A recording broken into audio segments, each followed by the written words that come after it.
Siapa yang mau dipanjangkan umurnya, dimurahkan rezekinya, dan tertolak dari mara bencana, maka hendaklah dia bersilaturahmi.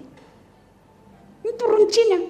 Kalau orang cari rezeki dengan deposito, dengan kontraktor, maka ibu-ibu, salah satu cara menyambungkan rezeki menurut hadis dan Quran, silaturahmi.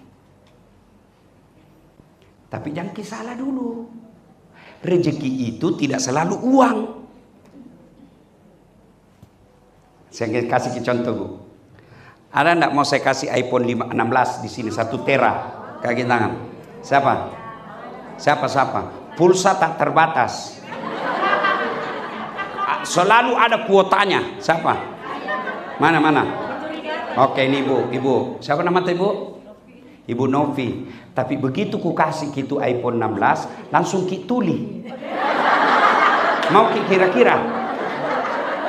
Mana yang mau tadi? Angkat tanganmu. Mana? Ayo.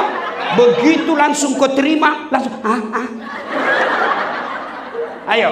Berarti tidak ada gunanya itu alat selulermu semahal apapun kalau kau sudah tuli. Berarti rezeki yang tidak bisa kau uangkan ini telinga.